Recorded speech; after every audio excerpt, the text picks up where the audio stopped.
Langit Papua tampak tenang pagi itu, seolah tak menyimpan bara perlawanan yang sudah lama membakar tanahnya. Tapi saat bendera bintang kejora berkibar tepat di depan pos TNI, semua berubah. Sebuah pernyataan perang dikibarkan di hadapan negara. Kopassus pun bergerak dalam bayang-bayang, yakin musuh terbesar telah dilumpuhkan. Hingga sebuah intel menunjukkan, dalang sesungguhnya belum tersentuh, dan ia kini bermain di panggung yang jauh lebih besar dari hutan Papua. Tapi, apakah Indonesia masih bisa mengendalikan konflik ini sebelum berubah menjadi perang global? Angit Leni Jaya pagi itu tak seindah biasanya. Kabut tebal menggantung di antara pohon-pohon besar hutan Papua yang rimbun. Suara burung cendrawasih yang biasanya menjadi tanda kehidupan, mendadak lenyap. Hening yang aneh menyelimuti lembah. Sebelum akhirnya dipecahkan oleh sesuatu yang membuat seluruh penduduk membeku di tempat. Dor, dor, dor. Suara tembakan memecah udara. Dari kejauhan, asap tipis mengepul di atas bukit kecil. Lalu muncullah sesuatu yang membuat darah rakyat Indonesia mendidih. Sebuah tiang ditancapkan di atas bebatuan mengibarkan bendera bintang kejora dengan sombongnya. Di bawahnya, berdiri 6 pria dengan senjata lengkap. Wajah-wajah mereka tertutup, hanya sorot mata yang memperlihatkan kemarahan dan tantangan. Papua bukan Indonesia. Kami merdeka, teriak salah satu dari mereka. Rekaman itu tersebar hanya dalam hitungan menit, melalui media sosial, berita lokal, hingga televisi nasional. Di Jakarta, ruang komando gabungan khusus langsung bergemuruh. Peta satelit dibuka, nama-nama muncul, dan satu instruksi keluar dari mulut jenderal dengan suara dingin. Lepas tim hantu, aktifkan operasi kilat, lumpuhkan kepemimpinan mereka. Tanpa jejak. Di tempat yang berbeda, di markas Kopassus, seorang lelaki berpakaian loreng tengah berlutut di depan peti kayu. Di dalamnya, tergantung foto seorang anak kecil dengan senyuman lebar. Tangannya memegang boneka tentara dari kain. Papa belum pulang, nah, tapi Papua butuh papa dulu, bisiknya lirih. Ia adalah Kapten Arga Permadi, komandan tim hantu, unit paling elit dan paling rahasia di bawah Kopassus. Dikenal karena tidak pernah gagal dalam misi-misinya. Keberadaannya jarang tercatat, namanya tak pernah muncul di berita. Tapi musuh-musuh negara selalu menyebutnya dengan satu kata, maut. Ketika sinyal hijau keluar dari Jakarta, ia tak banyak bicara. Ia hanya mengambil senjatanya, mengecek peluru, lalu memandangi peta yang sudah dilapisi plastik agar tahan lembab. 3 kepala, 3 hari. Setelah itu, kita keluar, katanya pada timnya. 4 orang lain mengangguk. Mereka paham, ini bukan sekadar operasi. Ini adalah pesan. Negara harus menunjukkan bahwa kedaulatan bukan hanya semboyan, tapi harga mati. Malam hari, tim hantu bergerak. Mereka menyusup lewat jalur sungai, lalu menyelinap di balik rimbunan semak. Tak ada drone, tak ada sinyal GPS. Semua dilakukan manual agar tak terdeteksi. Gerakan mereka seperti bayangan cepat, senyap, mematikan. Target pertama, Yonas Tabuni, komandan militer OPM yang dikenal kejam. Ia pernah membakar 2 sekolah dan membantai warga desa yang menolak memberikan logistik. Informasi dari Intel menyebutkan bahwa Yonas berada di sebuah kamp tersembunyi 2 km dari desa Kiama. Ia sedang mengatur pasokan senjata dan merekrut pemuda desa. Jam 2 dini hari, tanda kamp OPM tampak sepi. Namun tim hantu tidak tergesa. Mereka menunggu Yonas keluar untuk merokok, kebiasaan yang tak pernah ia tinggalkan. 5 menit, 10 menit. Dan ketika bayangan tubuh besar itu muncul dari balik tenda, Kapten Arga memberikan aba-aba dengan jari. 1, 2, 3, bletak. 1 peluru diam-diam menembus kepala Yonas. Tubuhnya jatuh seperti kayu lapuk. Tidak ada teriakan, tidak ada alarm. Dan tim hantu kembali masuk ke hutan seperti angin malam. Pagi itu, berita tersebar. Yonas Tabuni ditemukan tewas di kamp militer UPM. Tanpa luka lain, tanpa jejak peluru biasa. Hanya lubang kecil di pelipis kiri. Sementara itu, TNI belum bersuara. Pemerintah memilih diam. Karena ini bukan kemenangan biasa. Ini baru permulaan. Target kedua, Samuel Wenda, ahli logistik dan pendanaan OPM. Berbeda dengan Yonas, semua lebih lisik. Ia tidak banyak muncul, tapi kekuatannya ada pada jaringan, uang, senjata, makanan semua dia yang atur. Ia biasanya tinggal di kamp di dekat tambang liar yang dikuasai kelompoknya. Tapi belakangan ini, menurut intel sipil, ia sering berpindah-pindah karena merasa terancam. Namun, kebiasaannya adalah kembali ke satu titik, rumah lamanya di distrik Pirima, di mana ibunya masih tinggal. Kapten Arga tahu, ini bukan tentang tembak-menembak. Ini tentang menunggu dan menyelinap saat lawan lengah. Tim hantu menunggu 2 hari. Mereka bersembunyi di rumah warga yang sudah dibekali kode-kode kerjasama oleh pemerintah. Ketika Samuel datang, mengira tempat itu aman. Ia tak tahu bahwa dirinya sudah dikepung. 1 jarum suntik kecil digunakan. Samuel tak sempat berteriak. Ia hanya sempat menoleh. Lalu tubuhnya ambruk. Kali ini, tubuhnya ditemukan dengan kondisi seperti overdosis. Media menyebutnya kematian misterius. Tapi mereka yang tahu siapa pelakunya. Target terakhir adalah Karel Matuan, sosok yang disebut-sebut sebagai otak propaganda UPM. Ia tak hanya menyebarkan kebencian terhadap Indonesia, tapi juga aktif menyebar hoaks di media sosial luar negeri. Karel dikenal licik dan selalu dikelilingi anak buah. Menyerangnya berarti siap menghadapi kontak langsung, tapi Kapten Arga punya cara lain. Di malam ketiga, mereka menyusup ke tempat pertemuan Karel di pinggir hutan Anduga. Tempat itu dijaga ketat. Ada 12 orang bersenjata, tapi hanya butuh 1 ledakan kecil di sisi lain kamp untuk mengalihkan perhatian mereka. Saat penjaga sibuk menembaki bayangan, Kapten Arga sudah berada di belakang tanda utama. Ia masuk, melihat Karel sedang menulis sesuatu di laptop. Ia menoleh, matanya membelalak. Terlambat, ujar Arga pelan. Duar. Peluru bersarang di dada Karel. Komputer yang digunakan untuk menyebar kebohongan kini mati bersama tuannya. 3 malam, 3 mayat, 3 pemimpin utama OPM lenyap. Dan dunia baru akan menyadarinya ketika semuanya sudah terlambat. Namun, satu hal masih belum terjawab. Di mana Ondius Kogoya? Kenapa dia tidak ada di antara para target? Apa yang sedang dia lakukan? Saat seluruh pasukannya dihancurkan, Kapten Arga menatap langit yang mulai terang. Semburat merah muncul di antara awan tipis, tapi hatinya justru mengeras. Karena dia tahu, badai yang sesungguhnya belum dimulai.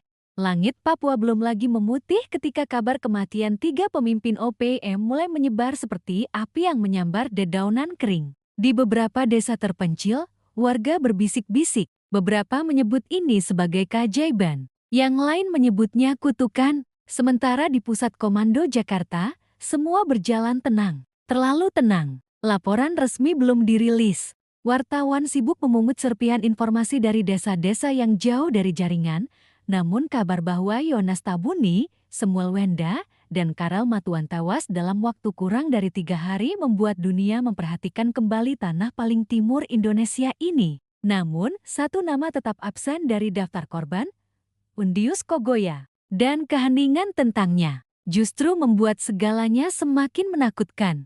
Di dalam rimba Leni Jaya, tim hantu kembali membelah malam. Tapi kali ini mereka tidak dalam formasi tempur. Mereka mencari petunjuk, jejak, sinyal. Apa saja yang bisa menjelaskan di mana Ondius berada dan kenapa ia tidak bersama yang lainnya. Logikanya, kalau 3 komandan utama berkumpul, Ondius pasti di sana. Minimal memberi arahan, ucap Letda Bram, tangan kanan Arga. Kapten Arga hanya menatap peta lusuh yang ia simpan dalam tasnya. Tidak, dia sengaja tak muncul. Dia tahu kita datang. Dia bukan pelarian biasa, katanya tegas. Langkah-langkah mereka pelan, tapi pasti, tanpa suara. Bahkan binatang malam pun tak sadar ada manusia lewat di antara mereka. Itulah keahlian tim hantu bergerak tanpa meninggalkan jejak, menembak tanpa suara, dan menyelesaikan misi tanpa tumpahan darah yang tak perlu.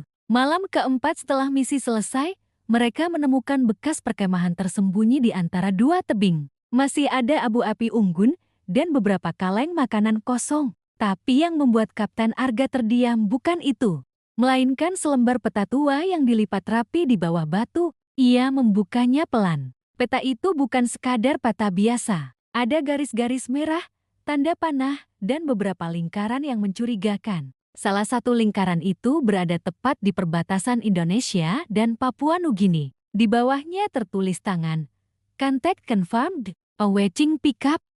K. Kapten Arga mencengkeram kertas itu kuat-kuat. K. Undius Kogoya, desisnya. Dia berencana kabur ke Penya? Tanya Bram. Kapten Arga menggelang pelan. Tidak, dia bukan kabur. Dia akan bertemu seseorang di sana. Di pos komando sementara Tiani di Wamena, Mayor Bagus menerima laporan itu dengan ekspresi wajah yang berubah drastis. Kontak dengan siapa? Siapa yang mau menemui pemimpin OPM di luar negeri? Jangan-jangan. Kalimatnya menggantung. Tak berani ia menyebutkan apa yang terlintas di pikirannya. Tapi semua di ruangan itu tahu.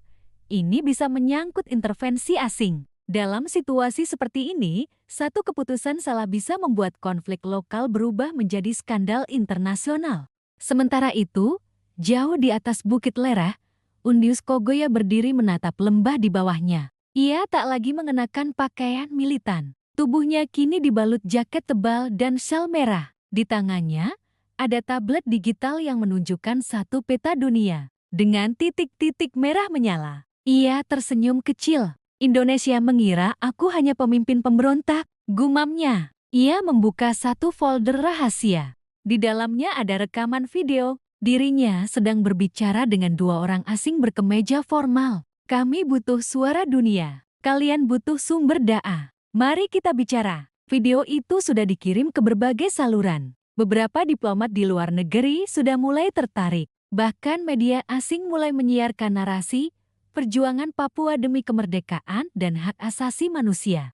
Undius tahu, perang bukan lagi soal peluru dan darah. Ini tentang opini dunia, dan ia sedang memenangkan perang itu. Dari balik bayangan, keesokan harinya, ketika tim hantu berhasil meminta sinyal komunikasi dari daerah perbatasan, mereka mendapatkan kode panggilan yang sangat tak biasa. Delta Bravo 5, request clear passage for diplomatic asset, cargo, gold, ETA. 24 hours. Seketika, mata Kapten Arga membelalak. Kode itu bukan dari UPM, katanya pelan. Letda Bram mengangguk tegang. Itu kode penerbangan milik negara asing. Kenyataan mulai terkuak. Undius ternyata telah membangun jaringan internasional. Ia menjual isu Papua ke luar negeri, menawarkan dukungan separatisme sebagai alat tukar untuk proyek-proyek besar dan kontrak tambang. Bukan cuma negara, tapi juga korporasi asing yang disebut-sebut mulai ikut campur. Konflik ini sudah keluar dari batas nasional. Ini bukan sekadar perang, ujar Kapten Arga. Ini permainan global. Pukul 2 dini hari, tim hantu mendapatkan kabar terakhir. Sebuah helikopter milik lembaga swasta berbasis di Brisbane dikabarkan akan masuk ke wilayah udara Penang dan dijadwalkan mendarat di titik koordinat tak jauh dari perbatasan. Dan di titik itu, Undius Kogoya diyakini akan dijemput. Kapten Arga hanya menghela nafas panjang. Kalau dia berhasil keluar, maka perang ini tak akan selesai 10 tahun ke depan. Letda Bram mengangguk. Apa perintah, Komandan?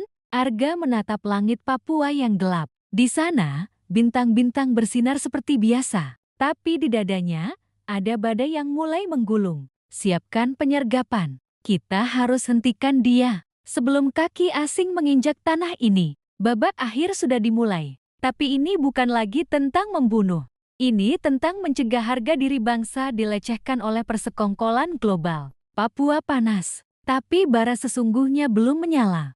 Kabut masih menggantung di antara pepohonan ketika tim hantu berpindah ke zona baru titik koordinat 089 Delta, sebuah lereng tajam di perbatasan Indonesia dan Papua Nugini yang disebut-sebut sebagai zona abu-abu. Tempat itu berada di luar jangkauan sinyal, radar, bahkan pemantauan satelit Indonesia. Tapi dari laporan Intel, justru disitulah Undius Kogoya akan dijemput oleh helikopter swasta bertanda foreign asset. Disinilah garis antara perang gerilya dan konflik global mulai kabur. Kapten Arga berjongkok di balik semak tinggi. Di hadapannya, terhampar lembah tenang yang diselimuti kabut tipis. Tak ada suara, tak ada gerakan. Tapi pengalaman panjangnya membuat ia tahu tempat sunyi seperti ini justru paling mematikan. Jarak 200 meter. Titik pendaratan tepat di depan batu besar. 45 menit lagi pesawat datang.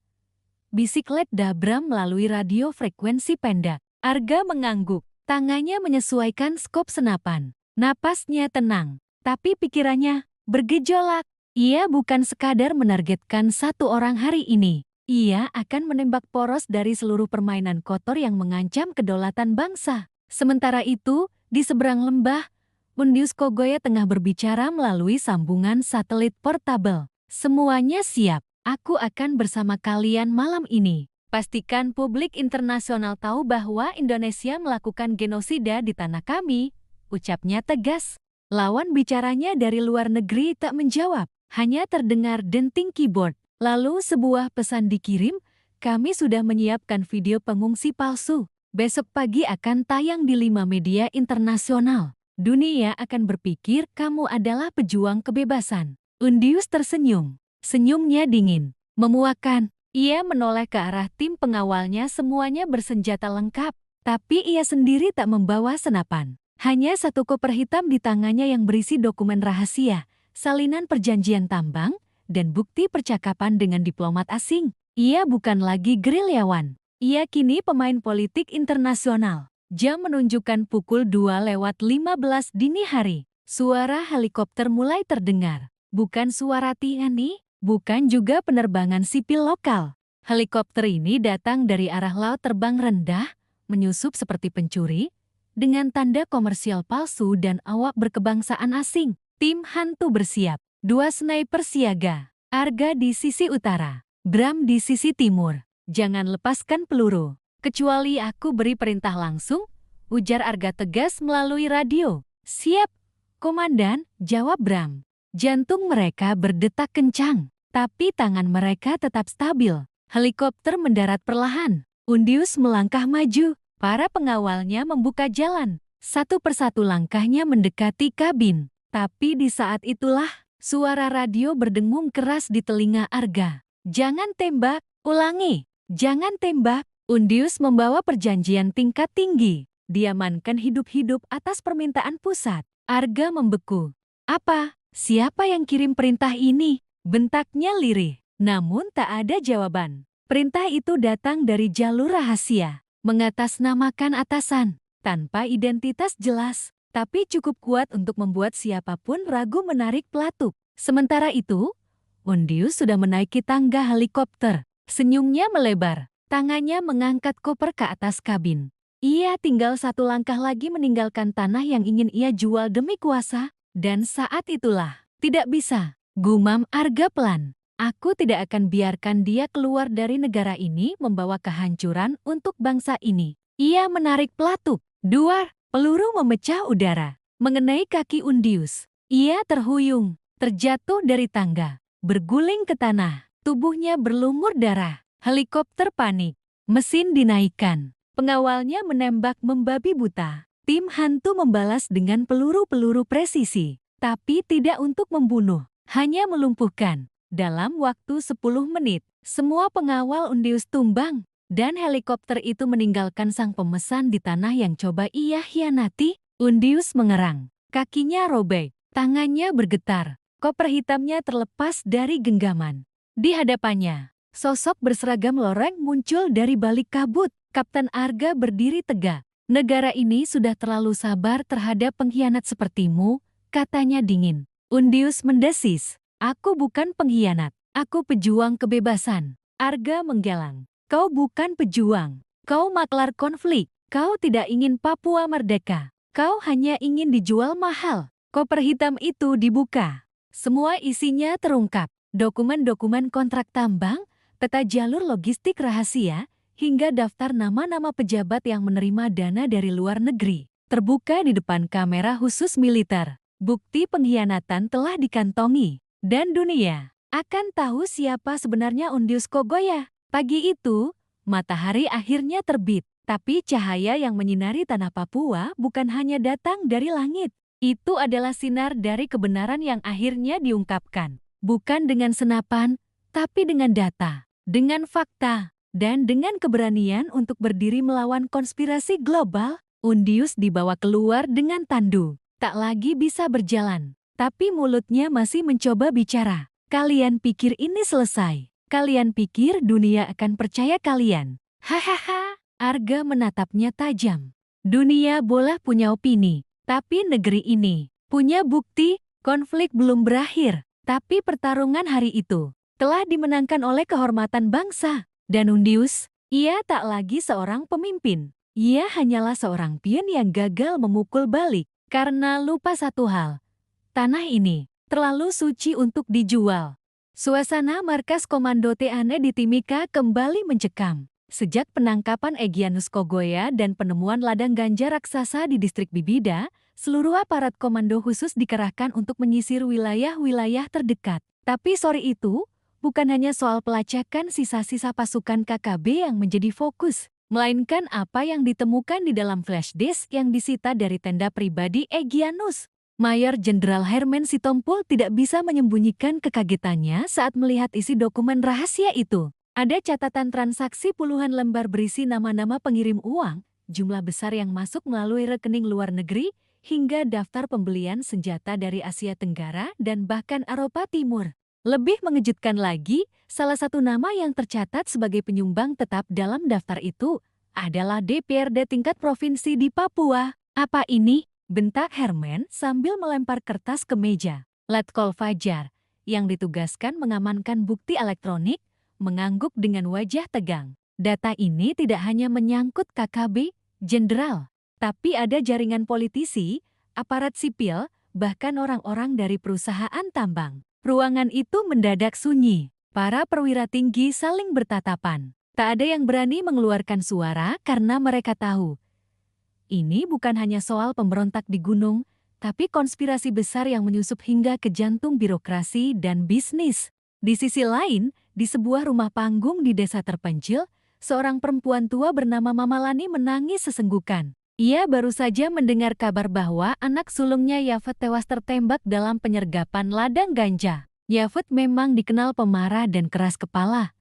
Tapi Mama Lani tak pernah membayangkan anaknya jadi bagian dari kelompok bersenjata. Dia hanya tukang kebun. Kenapa mereka tembak dia? Ratapnya kepada pendeta yang datang melayat. Tapi faktanya tak sesederhana itu. Yafet ternyata bukan hanya sekadar penjaga ladang dalam file di flash disk. Namanya muncul sebagai koordinator distribusi ganja ke daerah perbatasan Papua Nugini. Pemeriksaan ladang ganja masih terus berlangsung. Dari hasil analisis sementara, diperkirakan ladang tersebut menghasilkan lebih dari 500 kg ganja siap edar per bulan dengan omset mencapai miliaran rupiah. Dana itu, menurut intelijen, dipakai untuk membeli senjata otomatis dan amunisi, membayar pasukan cadangan dari desa-desa, menyogok aparat setempat agar menutup mata, membiayai propaganda OPM di media sosial internasional. Yang lebih mengerikan, seorang saksi yang tertangkap hidup, Yohan, remaja 17 tahun yang direkrut sebagai kurir, mengaku bahwa sebagian keuntungan juga digunakan untuk menyuap wartawan dan LSM asing agar terus menekan narasi penindasan terhadap Papua oleh Jakarta. Saya disuruh ngirim duit ke rekening atas nama Benny di luar negeri. Katanya buat perjuangan kemerdekaan. Tapi saya cuma tahu, kami disuruh tanam, panen, lalu sembunyi, ujar Yohan di ruang interogasi dengan suara gemetar. Sore itu, televisi nasional akhirnya menyiarkan konferensi pers besar-besaran. Kepala BIN, Panglima TNI, dan Menteri Pertahanan hadir bersama. Wajah mereka tegang, tapi tegas. Kami tegaskan, KKB bukan lagi kelompok separatis biasa. Ini kartel narkoba bersenjata yang menyaru sebagai pejuang kemerdekaan. Dan siapapun yang terlibat baik di gunung maupun di kantor pemerintah akan kami kejar dan adili, tegas Panglima. Publik pun geger. Narasi selama ini bahwa KKB adalah korban runtuh seketika. Mereka bukan lagi hanya pemberontak, tapi bagian dari jaringan kriminal terorganisir dengan aliran dana lintas negara. Namun, ketika publik baru saja mencerna fakta mengejutkan ini, satu laporan rahasia kembali mengguncang pusat komando. Jenderal, kita punya masalah besar, ujar Letkol Fajar sambil menunjukkan layar tablet. Ada 2 helikopter tak dikenal yang mendarat malam tadi di hutan sekitar Sugapa. Diduga milik pihak asing. Dan ada indikasi kuat mereka mengevakuasi salah satu tokoh penting OPM yang berhasil kabur. Di saat dunia mulai percaya bahwa krisis Papua bisa segera diakhiri, ternyata musuh yang dihadapi Indonesia jauh lebih besar dari yang selama ini terlihat. Karena di balik senapan dan ladang ganja, tersembunyi perang geopolitik, bisnis global, dan pengkhianatan dari dalam negeri sendiri. Lalu, siapakah sosok misterius yang diselamatkan oleh helikopter asing itu? Dan kenapa banyak negara lain tiba-tiba menyoroti Papua lebih intens dari biasanya? Jawabannya akan mulai terbuka di bab berikutnya.